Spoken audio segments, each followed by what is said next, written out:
علیکم ورحمۃ اللہ وبرکاتہ۔ تفسیر مظہری سورہ توبہ آیت نمبر 73 سے آگے کا یہ درس آپ کی خدمت میں پیش کیا جا رہا ہے۔ باب العلم انواریہ ایجوکیشنل سوسائٹی اور مولانا سید محمد عبد الواسع حسینی بخاری چشتی المعروف امان اللہ نورانی، ڈائریکٹر آف جامعہ انواریہ حیدرآباد اور چیئرمین آف باب العلم انواریہ ایجوکیشنل سوسائٹی حیدرآباد انڈیا کے زیر اہتمام۔ میں غلام محمد اشرفی مصباحی۔ اللہ تبارک و تعالیٰ سے دعا ہے کہ اللہ تبارک و تعالیٰ ہمارے دروس کو، ہمارے خلوص کو قبول فرمائے۔ اعوذ باللہ من الشیطان الرجیم، بسم اللہ الرحمن الرحیم۔ یا ایہا النبی جاہد الکفار والمنافقین واغلظ علیہم ومأواہم جہنم وبئس المصیر۔ اے نبی کریم صلی اللہ تعالیٰ علیہ وسلم، جہاد کیجئے کافروں اور منافقوں کے ساتھ اور سختی کیجئے ان پر، اور ان کا ٹھکانہ جہنم ہے اور وہ بہت برا ٹھکانہ ہے۔ اے نبی مکرم صلی اللہ تعالیٰ علیہ وسلم، کفار و منافقین سے تلوار کے ساتھ جہاد کرو۔ ابن عباس رضی اللہ تعالیٰ عنہما اور الضحاک رحمۃ اللہ تعالیٰ علیہ فرماتے ہیں کہ یہاں زبان سے جہاد کرنے کا حکم ہو رہا ہے کہ نرم لہجے میں نہیں بلکہ ان سے تند انداز گفتگو اپناؤ، کیونکہ لاتوں کے بھوت باتوں سے نہیں مانتے۔ حسن اور قتادہ رحمہم اللہ فرماتے ہیں یہ حدود کے قائم کرنے کا حکم ہو رہا ہے۔ ابن مسعود رحمۃ اللہ تعالیٰ علیہ فرماتے ہیں نبی کریم صلی اللہ تعالیٰ علیہ وسلم کو حکم ہو رہا ہے کہ ہاتھ سے جہاد کرو، اور اگر یہ نہ ہو سکے تو زبان سے جہاد کرو، اور اگر اس کی بھی طاقت نہ ہو تو دل سے کرو، اور فرمایا منافق سے سخت منہ سے بات کرو، ان بدبختوں کا آخرت میں ٹھکانہ جہنم ہے۔ عطا فرماتے ہیں اس آیت کریمہ نے معافی اور درگزر کے تمام احکامات کو منسوخ فرما دیے۔ یحلفون باللہ ما قالوا ولقد قالوا کلمۃ الکفر وکفروا بعد اسلامہم وہموا بما لم ینالوا وما نقموا الا ان اغناہم اللہ ورسولہ من فضلہ فإن يتوبوا يك خيرا لهم وإن يتولوا يعذبهم الله عذابا أليما في الدنيا والآخرة وما لهم في الأرض من ولي ولا نصير۔ قسمیں کھاتے ہیں اللہ کی کہ انہوں نے یہ نہیں کہا، حالانکہ یقیناً انہوں نے کہی تھی کفر کی بات، اور انہوں نے کفر اختیار کیا اسلام لانے کے بعد، اور انہوں نے ارادہ بھی کیا ایسی چیز کا جسے وہ نہ پا سکے، یعنی رسول اللہ صلی اللہ علیہ وسلم کا قتل، اور نہیں خشمناک ہوئے وہ مگر اس پر کہ غنی کر دیا انہیں اللہ تعالیٰ نے، یعنی انہیں غصہ بھی اس بات پر آیا کہ اللہ تعالیٰ نے مومنوں کو غنی کر دیا، اور اس کے رسول نے، یعنی دیکھیں مومنوں کو کون غنی کر رہا؟ اللہ نے اور اس کے رسول نے اپنے فضل و کرم سے مومنوں کو غنی کر دیا۔ اس پر یہ ناراض ہوتے ہیں، غصہ ہوتے ہیں منافقین۔ سو اگر وہ توبہ کر لیں تو یہ بہتر ہوگا ان کے لیے، اور اگر وہ روگردانی کریں گے تو عذاب دے گا انہیں اللہ تعالیٰ، عذاب علیم، دردناک عذاب دنیا اور آخرت میں، اور نہیں ہوگا ان کا روئے زمین میں کوئی دوست اور نہ کوئی مددگار۔ ابن جریر رحمۃ اللہ تعالیٰ علیہ نے ابن عباس رضی اللہ تعالیٰ عنہما سے روایت کیا ہے کہ رسول اللہ صلی اللہ تعالیٰ علیہ وسلم ایک درخت کے سائے میں تشریف فرما تھے۔ آپ صلی اللہ تعالیٰ علیہ وسلم نے فرمایا تمہارے پاس ابھی ایک شخص آئے گا جو شیطان کی آنکھوں سے دیکھتا ہے۔ پس فوراً ایک نیلی آنکھوں والا شخص آ گیا۔ رسول اللہ صلی اللہ تعالیٰ علیہ وسلم نے اسے بلایا اور فرمایا تو اور تیرے ساتھی میرے متعلق بد زبانی کیوں کرتے ہو؟ تو وہ اٹھ کر چلا گیا اور پھر اپنے ساتھیوں کو لے کر آ گیا۔ سب نے قسمیں اٹھائیں کہ ہم نے یہ باتیں نہیں کی۔ آپ صلی اللہ تعالیٰ علیہ وسلم نے ان سے درگزر فرمایا، ان کو معاف فرما دیا، تو اللہ تعالیٰ نے یہ ارشاد نازل فرمایا، یہ آیت نازل فرمائی۔ ابن ابی حاتم رحمۃ اللہ تعالیٰ علیہ نے ابن عباس رضی اللہ تعالیٰ عنہما سے روایت کیا ہے کہ جلاس ابن سوید ابن سامت ان افراد میں تھا جو غزوہ تبوک میں رسول اللہ صلی اللہ تعالیٰ علیہ وسلم سے الگ ہو گئے تھے۔ اس نے کہا اگر یہ شخص یعنی محمد صلی اللہ تعالیٰ علیہ وسلم سچا ہے تو ہم گدھوں سے بھی برے ہیں۔ عمیر ابن سعد نے اس کی یہ بات رسول اللہ صلی اللہ تعالیٰ علیہ وسلم کو بتا دی، تو جلاس اپنی بات سے مکر گیا اور قسم اٹھا دی کہ میں نے یہ بات نہیں کی۔ بس یہ آیت کریمہ نازل ہو گئی۔ جلاس نے توبہ کر لی اور بہت اچھی توبہ کی۔ کعب ابن مالک سے بھی ابن حاتم نے اسی طریقے پر نقل کیا ہے۔ ابن اسحاق رحمۃ اللہ تعالیٰ علیہ نے بھی کعب سے اسی طرح روایت کیا ہے۔ ابن سعد رحمۃ اللہ تعالیٰ علیہ نے طبقات میں عروہ سے اسی طرح نقل کیا ہے۔ علامہ بغوی رحمۃ اللہ تعالیٰ علیہ نے کلبی رحمۃ اللہ تعالیٰ علیہ کا قول اسی طرح ذکر کیا ہے۔ کلبی رحمۃ اللہ تعالیٰ علیہ فرماتے ہیں یہ آیت کریمہ جلاس ابن سوید کے بارے میں نازل ہوئی تھی۔ واقعہ یہ ہے کہ غزوہ تبوک کے موقع پر ایک دن رسول اللہ صلی اللہ تعالیٰ علیہ وسلم نے خطبہ ارشاد فرمایا۔ آپ نے منافقین کا ذکر فرمایا اور ان کو ناپاک اور رجس سے فرمایا، یعنی رجس سے مطلب ناپاکی جو چیز ہوتی ہے، وہ جو گندگی ہوتی ہے وہ، اور ان کے عیوب بیان فرمایا۔ جلاس نے کہا اگر محمد صلی اللہ تعالیٰ علیہ وسلم سچے ہیں تو ہم گدھوں سے بھی زیادہ برے ہیں، یہ منافق نے کہا۔ عامر ابن قیس نے اس کی بات سن لی۔ حضرت عامر رضی اللہ تعالیٰ عنہ نے فرمایا بالکل ٹھیک ہے، محمد صلی اللہ تعالیٰ علیہ وسلم سچے ہیں اور تم گدھوں سے بھی برے ہو۔ جب رسول اللہ صلی اللہ تعالیٰ علیہ وسلم مدینہ طیبہ تشریف لائے تو عامر ابن قیس نے جلاس کی ساری گفتگو حضور علیہ الصلاۃ والسلام کو بتا دی۔ جلاس نے کہا یا رسول اللہ صلی اللہ تعالیٰ علیہ وسلم یہ مجھ پر جھوٹا بہتان لگا رہا ہے۔ رسول اللہ صلی اللہ تعالیٰ علیہ وسلم نے دونوں کو فرمایا کہ تم ممبر کے پاس قسم اٹھاؤ۔ جلاس عصر کے بعد ممبر کے پاس کھڑا ہو گیا اور کہنے لگا قسم ہے اس ذات کی جس کے سوا کوئی معبود نہیں، میں نے کوئی ایسی بات نہیں کی اور عامر نے میرے متعلق جھوٹ بولا ہے۔ پھر عامر اٹھے، انہوں نے قسم اٹھا دی کہ اس نے یہ بات کہی تھی اور میں نے جھوٹ نہیں بولا۔ پھر حضرت عامر رضی اللہ تعالیٰ عنہ نے آسمان کی طرف اپنے ہاتھ بلند کیے اور یہ دعا کی اے اللہ اپنے سچے نبی پر ہماری سچائی کو نازل فرما۔ اس دعا پر رسول اللہ صلی اللہ تعالیٰ علیہ وسلم اور تمام مومنین نے آمین کہی۔ اسی وقت جبرائیل علیہ السلام لوگوں کے بکھرنے سے پہلے یہ آیت کریمہ لے کر پہنچ گئے۔ جب فَإِن يَتُوبُوا يَكُ خَيْرًا لَهُم پر پہنچے تو جلاس کھڑا ہوا اور عرض کی یا رسول اللہ صلی اللہ تعالیٰ علیہ وسلم میں اللہ کا کلام سن رہا ہوں کہ اس نے مجھ پر توبہ پیش کی ہے۔ عامر ابن قیس اپنی بات میں سچا ہے، واقعی میں نے یہ بات کی تھی۔ اب میں اللہ تعالیٰ سے اپنے اس جرم کی معافی چاہتا ہوں اور اس کی طرف رجوع کرتا ہوں۔ رسول اللہ صلی اللہ تعالیٰ علیہ وسلم نے اس کی توبہ قبول فرمائی اور پھر جلاس نے اپنے توبہ کی خوب پاسداری کی اور اس کے سب تقاضے مکمل کیے، یعنی وہ صحابی بن کر رہے۔ ابن ابی حاتم رحمۃ اللہ تعالیٰ علیہ نے حضرت انس ابن مالک رضی اللہ تعالیٰ عنہ سے روایت کیا ہے، فرماتے ہیں زید ابن ارقم نے ایک منافق شخص کو یہ کہتے ہوئے سنا جبکہ حضور علیہ الصلاۃ والسلام خطبہ ارشاد فرما رہے تھے۔ وہ منافق کہہ رہا تھا اگر یہ شخص سچا ہے تو ہم گدھوں سے بھی بدتر ہیں۔ یہ بات رسول اللہ صلی اللہ تعالیٰ علیہ وسلم تک پہنچائی گئی۔ دیکھیے واقعہ الگ ہے، وہ واقعہ الگ ہے، تو ایسا بھی ہو سکتا ہے کہ کئی الگ الگ واقعات میں کئی الگ الگ لوگوں نے ایسی باتیں کہی ہوں۔ جب یہ بات رسول اللہ صلی اللہ تعالیٰ وسلم تک پہنچائی گئی تو کہنے والے نے انکار کر دیا۔ اس وقت اللہ تعالیٰ نے یہ آیت نازل فرما دی۔ ابن جریر رحمۃ اللہ تعالیٰ علیہ نے حضرت قتادہ رضی اللہ تعالیٰ عنہ سے روایت کیا ہے، فرماتے ہیں ہمیں بتایا گیا کہ دو شخص جن میں سے ایک کا تعلق قبیلہ جوہینہ سے تھا اور دوسرے کا تعلق قبیلہ غفار سے تھا، اور جوہینہ انصار کے حلیف تھے، یہ آپس میں لڑ پڑے۔ غفاری شخص جوہنی پر غالب الحمدللہ غفاری شخص جوہنی پر غالب آ گیا۔ عبداللہ ابن ابی ابو الاوس نے کہا اپنے بھائی کی مدد کرو، خدا کی قسم ہماری محمد کی مثال ایسی ہے جیسے کسی نے کہا تھا اپنے کتے کو موٹا کرو یہ تجھے ہی کاٹے گا، اگر ہم مدینہ کی طرف لوٹے تو عزت والا ذلیل کو اس سے نکال دے گا۔ ایک مسلمان نے حضور صلی اللہ تعالیٰ علیہ وسلم کو یہ بات پہنچا دی۔ آپ صلی اللہ تعالیٰ علیہ وسلم نے عبداللہ ابن ابو الاوس کو بلا کر پوچھا، اس نے قسم اٹھا کر کہا کہ میں نے یہ بات نہیں کی ہے۔ اس وقت اللہ تعالیٰ نے یحلفون باللہ ما قالوا، یہ جو پوری آیت ہے اس کا ارشاد نازل فرمایا۔ یہ واقعہ غزوہ بنی مصطلق کا ہے، ہم نے سورہ منافقون میں اس کا ذکر کر دیا ہے۔ کلمۃ الکفر سے مراد بعض علماء فرماتے ہیں نبی کریم صلی اللہ تعالیٰ علیہ وسلم کو سب و شتم کرنا، یعنی نبی کریم صلی اللہ تعالیٰ علیہ وسلم کی شان میں گستاخی کرنا۔ اس سے یہ بھی سمجھ میں آتا ہے کہ نبی کریم صلی اللہ تعالیٰ علیہ وسلم کی شان میں گستاخی کرنا یہ کفریہ کلمہ ہوتا ہے۔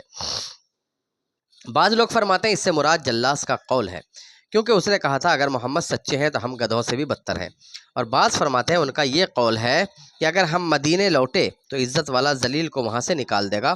یہاں پہ خاص یہ مراد ہے، لیکن اس کا ماحصل یہی نکلتا ہے کہ رسول اللہ صلی اللہ علیہ وسلم کی شان میں گستاخی کرنا یہ کفر کا کلمہ ہے۔ اسلام کو ظاہر کرنے کے بعد کفر کا اظہار کیا اور انہوں نے ارادہ کیا جس کو وہ پائے تکمیل تک نہیں پہنچا سکے۔ بعض علماء فرماتے ہیں یہ 12 منافق تھے جو تبوک کے راستے میں گھاٹی پر ٹھہرے ہوئے تھے تاکہ رسول اللہ صلی اللہ تعالیٰ علیہ وسلم کو قتل کر دیں، جبریل امین آئے اور فرمایا کہ آپ ایک شخص کو بھیجیں جو ان بد ارادہ رکھنے والوں کی سواریوں کو مار کر واپس لوٹا دے۔ آپ صلی اللہ تعالیٰ علیہ وسلم نے حضرت حذیفہ رضی اللہ تعالیٰ عنہ کو اسی کام پر مامور فرمایا۔ یہ واقعہ پہلے تفصیل سے گزر چکا ہے۔ طبرانی رحمۃ اللہ تعالیٰ علیہ نے ابن عباس رضی اللہ تعالیٰ عنہما سے روایت کیا ہے کہ اسود نامی شخص نے رسول اللہ صلی اللہ تعالیٰ علیہ وسلم کو قتل کرنے کا ارادہ کیا تھا، اس پر یہ آیت کریمہ نازل ہوئی۔ مجاہد فرماتے ہیں منافقوں نے اس مسلمان کو قتل کرنے کا ارادہ کیا تھا جس نے ان کی یہ بات سن لی تھی کہ محمد صلی اللہ تعالیٰ علیہ وسلم سچے ہیں تو ہم گدھوں سے بدتر ہیں، تو ان کو قتل کرنے کا ارادہ کیا، اس مسلمان کو جس نے یہ بات سنی تھی، تاکہ وہ ان کا راز افشا نہ کرے۔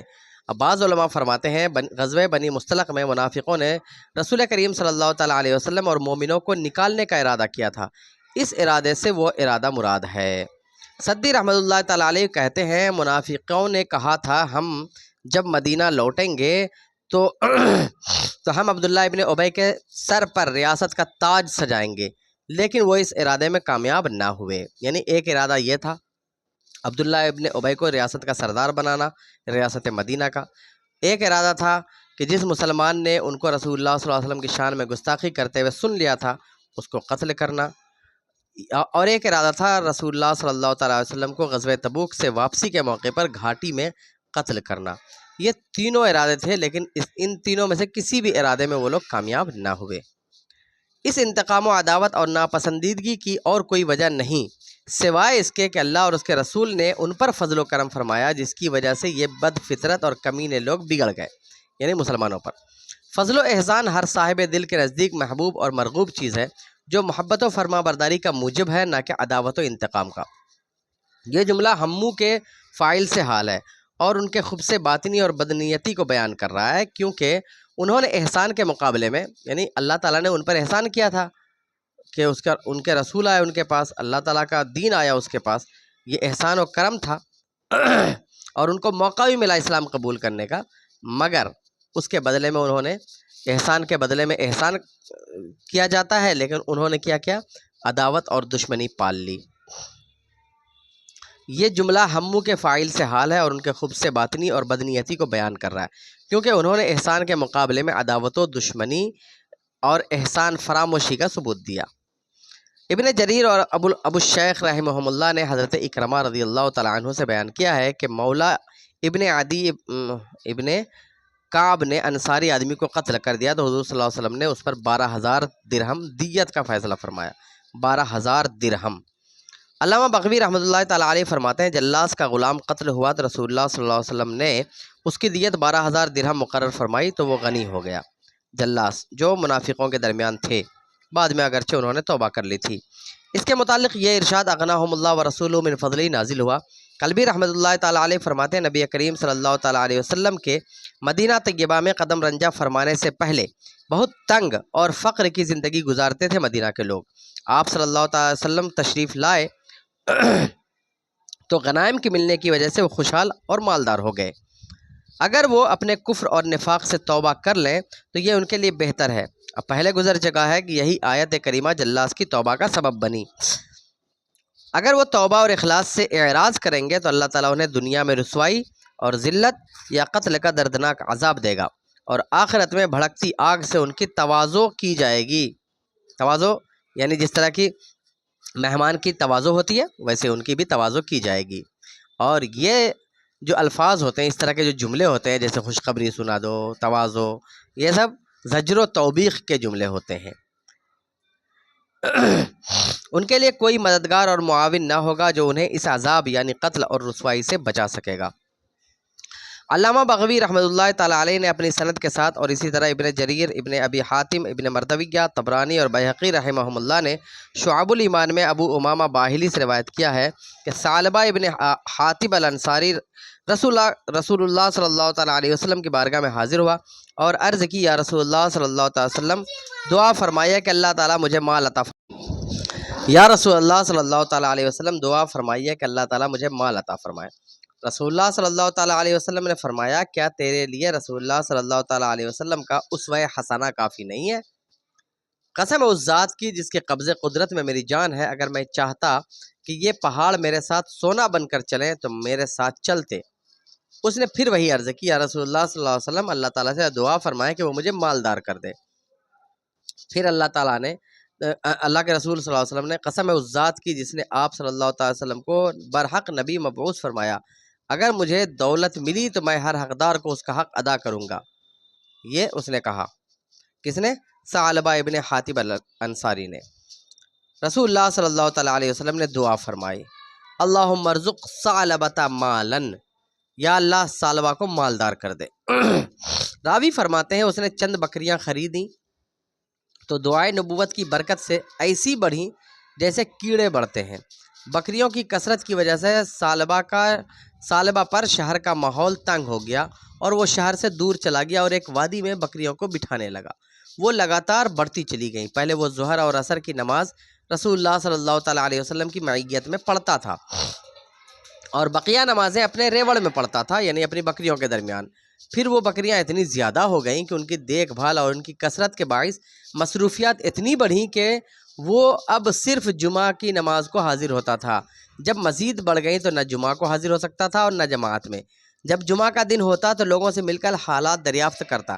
ایک دن رسول اللہ صلی اللہ تعالیٰ علیہ وسلم نے اس کا تذکرہ فرمایا اور پوچھا، ثعلبہ کو کیا ہوا؟ یعنی کبھی نظر نہیں آیا۔ صحابہ نے عرض کی، یا رسول اللہ صلی اللہ تعالیٰ وسلم، ثعلبہ اپنی بکریاں لے کر وادی میں ٹھہرا ہوا ہے۔ رسول اللہ صلی اللہ تعالیٰ علیہ وسلم نے فرمایا، یا ویح ثعلبہ، یا ویح ثعلبہ، یا ویح ثعلبہ، یعنی ثعلبہ ہلاک ہو گیا، ثعلبہ ہلاک ہو گیا، ثعلبہ ہلاک ہو گیا۔ اللہ تعالیٰ نے زکوٰۃ کا حکم نازل فرمایا۔ رسول اللہ صلی اللہ تعالیٰ علیہ وسلم نے ایک شخص بنی سلیم کا اور ایک شخص جہینہ قبیلے کا زکوٰۃ وصول کرنے کے لیے مقرر فرمایا۔ آپ نے ان دونوں افراد کو قابل زکوٰۃ جانوروں کی عمریں لکھ کر دیں اور زکوٰۃ وصول کرنے کا طریقہ بھی تحریر کر دیا اور حکم دیا کہ ثعلبہ ابن حاتم اور بنو سلیم کے فلاں شخص سے صدقات وصول کریں۔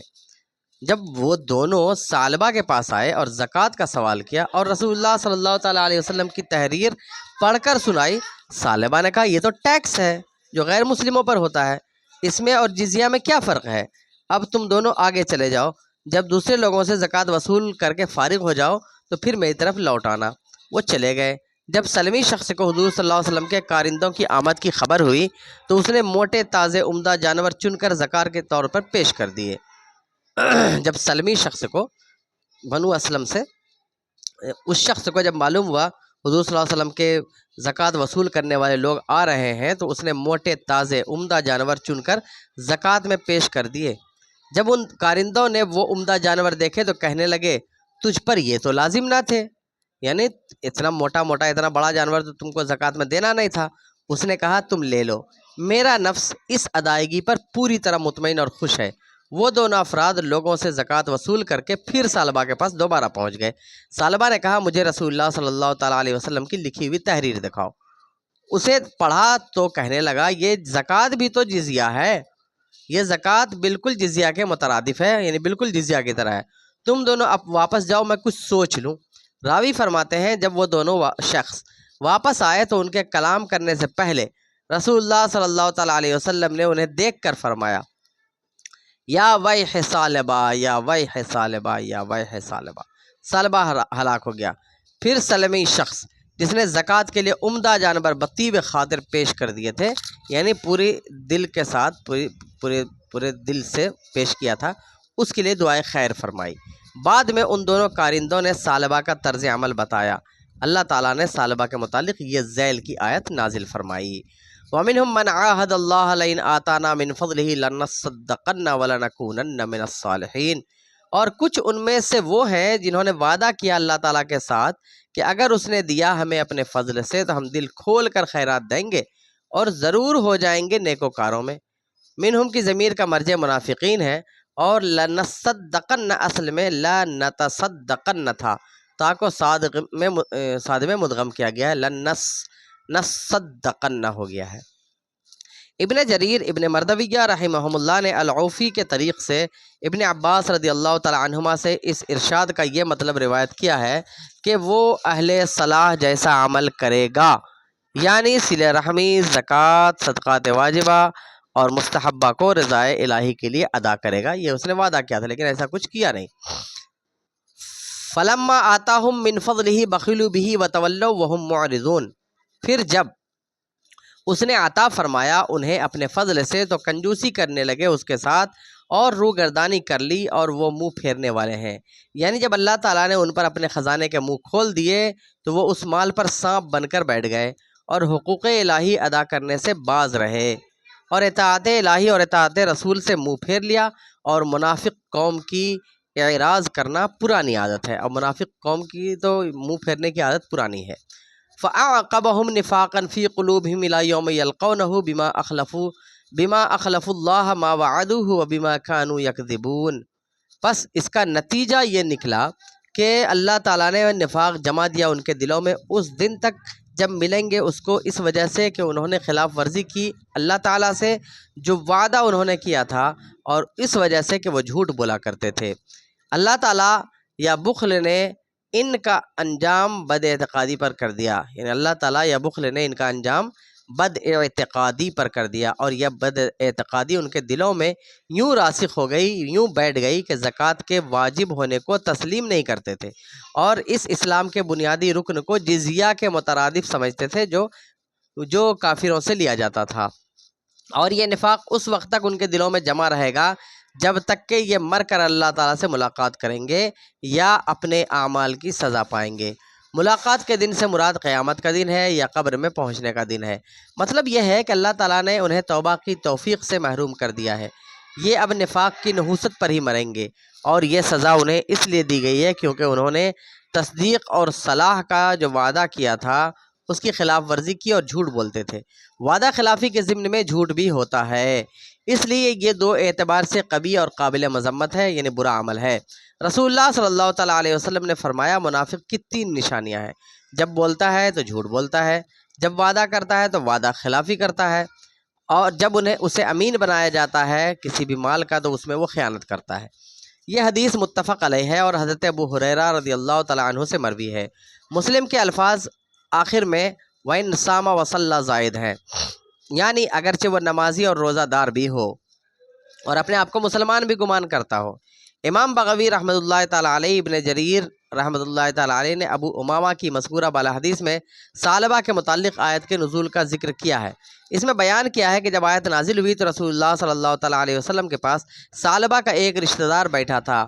وہ یہ آیت سن کر فوراً ثعلبہ کے پاس پہنچا اور اسے کہا، اے ثعلبہ تو ہلاک ہو گیا، تیرے متعلق اس طرح قرآن نازل ہوا ہے۔ ثعلبہ دوڑتا ہوا نبی کریم صلی اللہ تعالیٰ علیہ وسلم کی بارگاہ میں پہنچا اور عرض کی، حضور میرا صدقہ قبول فرما لیں۔ حضور نے فرمایا، اللہ تعالیٰ نے مجھے تیرا صدقہ قبول کرنے سے منع فرما دیا ہے۔ ثعلبہ نے اپنے سر میں مٹی ڈالنی شروع کر دی۔ رسول اللہ صلی اللہ تعالیٰ علیہ وسلم نے فرمایا، یہ سب تیرے عمل کا نتیجہ ہے، میں نے تجھے حکم دیا تھا، تو نے میری بات نہیں مانی تھی۔ جب رسول اللہ صلی اللہ تعالیٰ علیہ وسلم نے اس کا صدقہ قبول نہ کیا تو مایوس ہو کر گھر لوٹ آیا۔ پھر جب رسول اللہ صلی اللہ تعالیٰ علیہ وسلم کا وصال ہو گیا تو سیدنا ابو بکر صدیق رضی اللہ تعالیٰ عنہ کے پاس آیا اور عرض کی، آپ میرا صدقہ یعنی میری زکوٰۃ قبول فرما لیں۔ ابو بکر رضی اللہ تعالیٰ عنہ نے فرمایا، جو صدقہ اور زکوٰۃ رسول اللہ صلی اللہ علیہ وسلم نے قبول نہیں کیا میں وہ قبول کر لوں؟ یہ ناممکن ہے۔ حضرت ابو بکر صدیق رضی اللہ تعالیٰ عنہ نے وصال تک اس کی زکوٰۃ قبول نہ کی۔ پھر جب حضرت عمر رضی اللہ تعالیٰ عنہ تخت خلافت پر متمکن ہوئے تو ثعلبہ پھر حاضر ہوا اور عرض کی، قبلہ میرا صدقہ یعنی میری زکوٰۃ قبول فرما لیں۔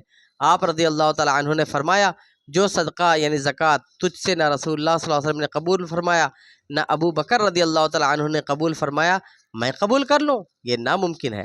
آپ رضی اللہ تعالیٰ عنہ نے وہ صدقہ قبول نہ فرمایا۔ پھر جب حضرت عثمان خلیفہ بنے تو ثعلبہ حاضر ہوا، لیکن آپ رضی اللہ تعالیٰ عنہ نے بھی وہ قبول نہ فرمایا۔ ثعلبہ حضرت عثمان غنی رضی اللہ تعالیٰ عنہ کے دور خلافت میں ہلاک ہو گیا تھا۔ حضرت ابن عباس، سعید ابن جبیر اور قتادہ رحمہم رضی اللہ تعالیٰ عنہم فرماتے ہیں کہ ثعلبہ انصار کی ایک مجلس میں آیا، انہیں گواہ بنا کر کہا کہ اگر اللہ تعالیٰ مجھے اپنے فضل سے مال عطا فرمائے تو میں اس مال میں سے ہر حقدار کا حق ادا کروں گا اور صدقہ و خیرات کروں گا اور اس کے ساتھ قرابت داری کو قائم رکھوں گا۔ ثعلبہ کا چچا زاد بھائی مر گیا تو وہ مال کا وارث بنا، لیکن جو کچھ اس نے بھری مجلس میں وعدہ کیا تھا پورا نہ کیا۔ اللہ تعالیٰ نے اس کے متعلق یہ آیت کریمہ نازل فرما دی۔ حسن مجاہد رحمہم اللہ فرماتے ہیں، یہ آیت کریمہ ثعلبہ ابن حاتب اور معتب ابن قشیر کے بارے میں نازل ہوئی۔ ان دونوں کا تعلق بنی عمرو ابن عوف سے تھا۔ یہ دونوں ایک مجمع میں آئے اور کہنے لگے، اگر اللہ تعالیٰ ہمیں مال عطا فرمائے تو ہم صدقہ و خیرات کریں گے، لیکن جب اللہ تعالیٰ نے رزق عطا فرمایا تو بخل کرنے لگے۔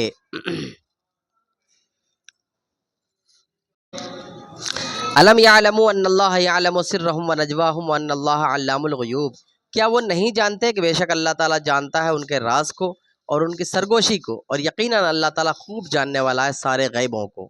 لم یعلموا کی ضمیر کا مرجع یا تو منافقین ہے یا منہم من عاہد اللہ ہے، میں جو من عاہد ہے وہ ہے، یعنی جب انہوں نے اپنی قلبی میلان کے خلاف اظہار کیا تو انہیں معلوم نہ تھا۔ اللہ تعالیٰ تو اس نفاق کو بھی جانتا ہے جو وہ اپنے نہا خانہ دل میں چھپائے ہوئے ہیں، یا اللہ تبارک و تعالیٰ اس ارادے کو بھی جانتا ہے جو وہ احکام الہی کی خلاف ورزی کرنے کا اپنے ذہنوں میں کیے ہوئے ہیں، اور وہ ان کی طعن و تشنیع کو بھی جانتا ہے جو آپس میں بیٹھ کر کرتے ہیں، یا یہ جو زکوٰۃ کو ٹیکس کہتے ہیں اس کو بھی جانتا ہے۔ اس سے تو کوئی چیز مخفی نہیں ہے، وہ ہما بھی اور ہمادار رب ہے، یعنی سب کچھ دیکھتا اور سب کچھ جاننے والا رب ہے۔ امام بخاری اور امام مسلم رحمۃ اللہ تعالیٰ علیہ نے ابن مسعود رضی اللہ تعالیٰ عنہ سے روایت کیا ہے کہ جب آیت صدقہ یعنی زکوٰۃ نازل ہوئی تو ہم اس وقت اپنی پیٹھوں پر مزدوری کیا کرتے تھے، اپنی پیٹھ پر مزدوری کیا کرتے تھے۔ ایک شخص صدقہ کرنے کے لیے بہت سا مال لایا تو منافقین نے کہا یہ ریاکاری اور نمائش کے لیے اتنا مال لایا، یعنی دکھاوے کے لیے۔ پھر ایک نادار شخص یعنی بہت ہی غریب شخص ایک ساک کھجور لے کر آیا تو منافق کہنے لگے اللہ تعالیٰ اس شخص کے ایک ساک کھجور کے صدقے سے مستغنی ہے۔ اس وقت یہ آیت نازل ہوئی الذین یلمزون المتطوعین من المؤمنین فی الصدقات والذین لا یجدون الا جہدہم فیسخرون منہم سخر اللہ منہم ولہم عذاب علیم۔ انشاءاللہ تعالیٰ ہم اس درس کو اگلے دن شروع کریں گے۔ السلام علیکم ورحمۃ اللہ وبرکاتہ۔ یہ آیت نمبر 78 تک کا درس مکمل ہوا، سورہ توبہ آیت نمبر 78۔